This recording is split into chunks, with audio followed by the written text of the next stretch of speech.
In episode 7 of Keep Your Hands Off Eizouken, there's a single line that defines the entire anime. You have to draw the greatest world you imagine yourself, after all. Spoken by Asakusa, the main character of Eizouken, the anime takes this one line and runs with it to the finish line and past it. Before we get into the actual video, here's a quick spoiler-free review of Eizouken for anyone considering it. If you've ever made anything, whether that is writing, art, music, videos, a game, or just anything, I think Eizouken is worth watching. The anime captures the creative spirit and process on an incredible yet relatable level, while being coupled with a genuinely impressive presentation. The characters are all pretty good, but the story, while not bad, has some issues with pacing, and the anime's ending leaves much to be desired. Everything past this point will contain spoilers for Eizouken. Episode 1 of Eizouken has possibly one of the best openings to any episode of anime I've ever seen. Like I said just a bit ago, the anime has a genuinely impressive presentation, and the first episode sets the standard for many of the episodes to come. It all starts with Shibahama, and I love this place. It's one of the coolest settings that I've seen in not only just anime, but other mediums such as video games or movies. There's a lot of verticality in Shibahama's design, and it goes both up and down. Staircases and hallways weave and wind in and out of one another. Rivers are constantly visible and act as one of Shibahama's defining features, with things being built above, around, and sometimes even inside these rivers. All of these details are present everywhere, from a zoomed out view of the entire campus to a skinny alleyway leading to a laundromat. There's even smaller details like the clock on the campus being built in an awful spot, so people use the giant clock across the lake instead. The scale of Shibahama is marvelous. I really hate to put it this way, but watching Shibahama unfold before my eyes made me feel like a child exploring a foreign city for the first time. It's one of the realest fake settings I've seen, and it continues to impress me every time I see it. This is where Asakusa comes in. The introduction to how our passion of anime came to be is the main reason I consider episode 1's opening to be one of the best I've seen. As a child who explored the foreign city of Shibahama, all of the details I mentioned about the city are clearly reflected in both their early sketches and later ones. The visually stunning layout of the city, in conjunction with Asakusa realizing the endless boundaries that a medium like anime can provide, are an absolutely fantastic combination that is both realistic to be relatable, while just fictional enough to maintain the awe that Asakusa experiences. Asakusa's limitless imagination when introduced to Misazaki in that same first episode is what brings life to the best part of the entire anime, the fantastical sequences that these two characters construct. These sequences are all wonderful to watch and are the best examples of the aforementioned impressive presentation and scale. The incomplete look of the background and objects, most of the sound effects being made orally instead of digitally, the unnecessary amount of detail Asakusa provides when introducing her creations, all of the new stuff that constantly gets thrown at the screen on top of it all to flesh out the short bursts of narratives crafted in these sequences, these almost always being inspired by what seems like the most ordinary of things. These sequences have an insane degree of commitment to a sense of childish fantasy and imagination that, as much as I hate to say it again, made me feel like I was diving into these sketchbooks myself. If this all sounds like great stuff and you've enjoyed the footage you've seen so far, I would once again suggest stopping the video here to go watch Eizouken for yourself.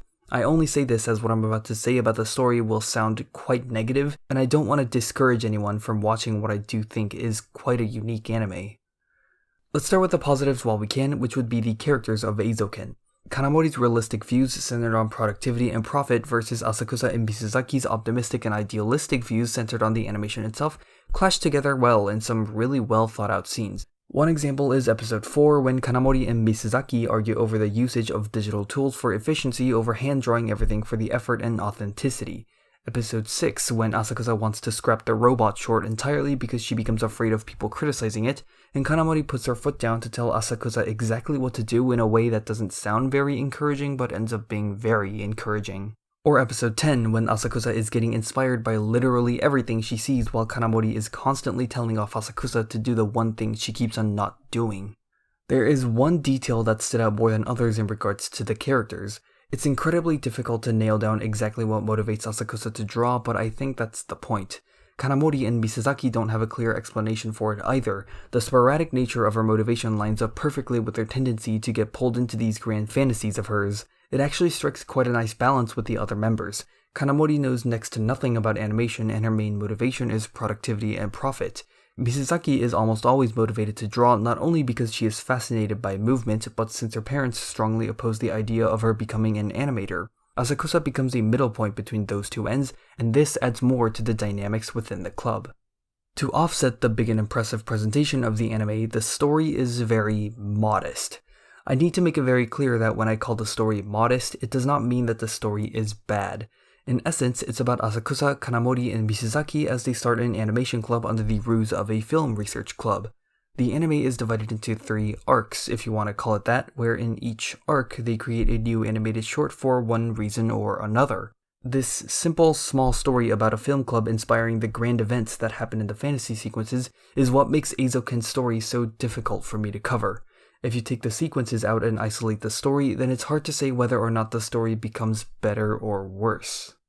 There's a balancing act between all of the sequences and the realities of the club that would more accurately be described as an imbalancing act. I've already talked about what makes these fantasy sequences the best part about the whole anime, but these come with their own downsides. The length of these can add up over the course of an episode. I was sometimes surprised when the end credits started rolling because I didn't expect the episode to end where it did, since it didn't feel like the story had moved much, although that might be more of a problem with how the anime decided to divvy up its story arcs. When these sequences consistently appear, it feels as though the story isn't making much progress because we see less of it. However, when these sequences don't appear consistently, it feels as though the story is dragging on for longer than it should. The presentation of the realistic side of the story is nowhere near as colorful and vibrant as the fantastical side. The absence of those same traits in its presentation doesn't do any favor in masking what is otherwise a rather plain story. So when you contrast the realistic to the fantastical side, the realistic side feels bland, but more importantly, it feels slow. For an example of an anime that does this balancing well, we have SSSS Gridman.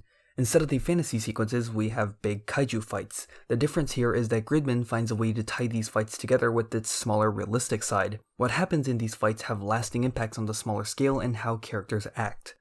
The sequences in Eizouken are completely independent from its realistic side outside of some minor things, which further makes the realistic side feel flat in comparison. Eizouken ultimately struggles with short-term pacing as a result because the story makes different amounts of progress every episode depending on how long the sequences decide to go. Pacing in the long term is fine because all 3 of the arcs each get 4 episodes and there's no real filler material unless you want to count the sequences as such, which I do not. Let's talk about the realistic side in more detail. One thing that the anime nails is the sense of growth. It might not be paced out well, but it very visibly happens in many ways. At first, the club starts very small in a rusty old warehouse, with it being 3 girls putting together a short with no sound. Not only does the warehouse itself become more and more filled out, but the club begins working with more people, gets more resources, and produces bigger and better works. Time goes by fast in this anime, which helps to add to that sense of growth. And despite the problems I stated with the short-term pacing, there's something oddly satisfying about watching the process happen. The final product shown off every 4 episodes is fun to watch, but we'll talk more about these in a bit. To discuss some more specific parts, we have episodes 8, 11, and 12. At the very start of the anime, one of the first things we learn about Mizusaki is that her parents are against the idea of her becoming an animator and have barred her from joining the anime club at school. In episode 8, we have the big shocking twist that Mizusaki's parents have come to the cultural festival, where they'll find out that Mizusaki has been animating behind their backs, and she'll be banned from anime forever. Yeah, this was very predictable from episode 1. The nice ending of it is just as predictable too, but I'm glad that they didn't stretch it out over the course of multiple episodes. It also puts the start of episode 7 into a bit more context, so it gets bonus points on that one. When looking at everything outside of the grand sequences, the cultural festival is the best presentation of any of the realistic parts in Eizouken, especially with Boxman's Great Escape. The cultural festival also shows off the amazing design of Shibahama once more, along with some other neat parts like Mizusaki using her fame to draw an audience for the premiere, or Kanamori blackmailing the is it HVAC or HVAC? It's the club. Episode 11's cliffhanger is really underwhelming. Going with the twist that the music doesn't match the anime is a cliffhanger that doesn't not make sense, but it is just so uninteresting. This is especially the case because they've already been building upon another conflict in the form of the school administrators pressuring them, a conflict that ultimately doesn't amount to anything. Once again, the cliffhanger thankfully is quickly resolved, but if they were really dead set on using the wrong music as the big final point of tension, it could have been introduced a bit earlier and been a bigger deal. Maybe something like deciding to cut the music as a whole and instead writing a spontaneous script and voice acting that into the final product. To go past the cliffhanger and into episode 12, I wanted to see more of the Comet A convention. With how much this convention was built up, the anime spends a rather short amount of time there. It would have been interesting to see more of Kanamori's market warfare tactics or Asakusa reflecting on the growth of the club as a whole. Comet A becomes worse when comparing it to the other two story arcs of the anime, which both had an event they were building up to, the budget meeting and the cultural festival. The difference in those arcs is that the build up to those locations actually has some payoff in the form of showcasing the club's shorts. Comet A has nothing when compared to these. The presentation of Shibahama UFO Wars is problematic in many ways. To be fair, it does have some upsides. There's more of that sense of progression I mentioned earlier, this time in full effect by showing off the entirety of the final product completely uninterrupted, whereas the other two pieces had some interruption. Visually, the UFO Wars looks great, although I don't think it has the same charm as the fantasy sequences. There's 3 problems with the UFO Wars. The first is that there is no dialogue, so the entire story is attempted to be told visually. We already know the story decently well because this piece has been the main focus since episode 9, but this is a double-edged sword of its own.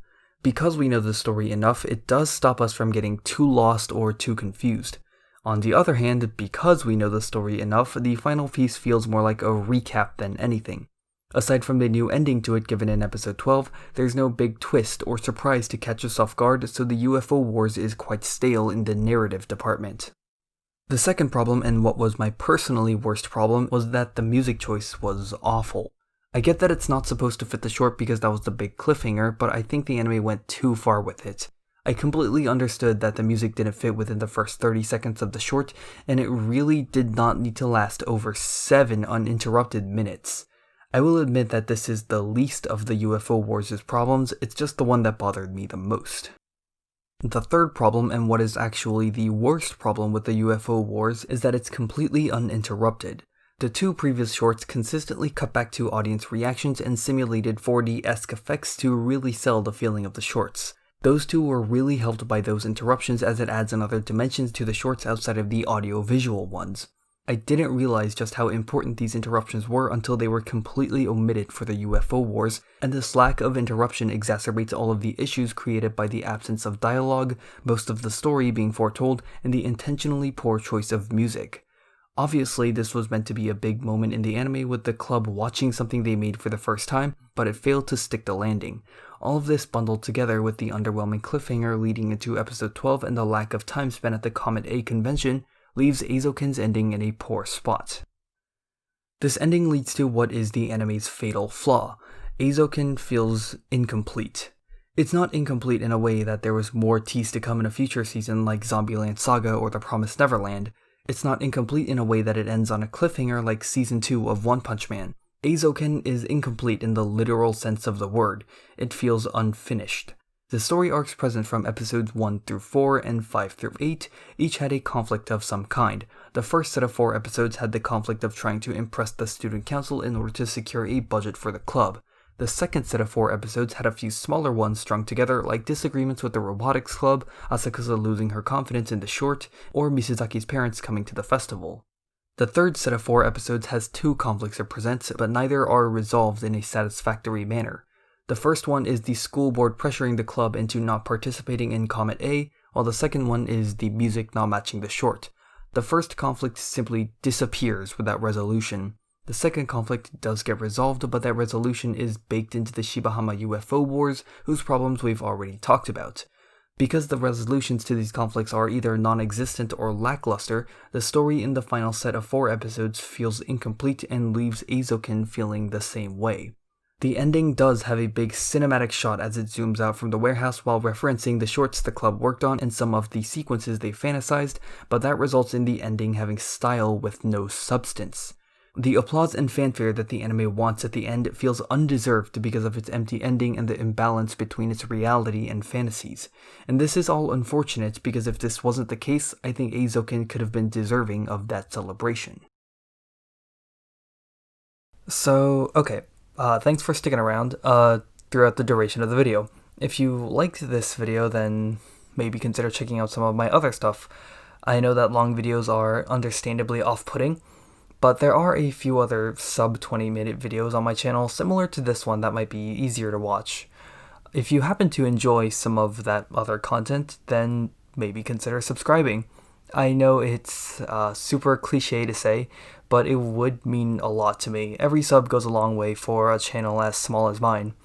People who've seen my last few videos will be tired of hearing this, but the current goal is monthly videos. The October video might be delayed a bit though because of something I've begun working on off to the side. So yeah, thanks for watching, and yeah, see ya.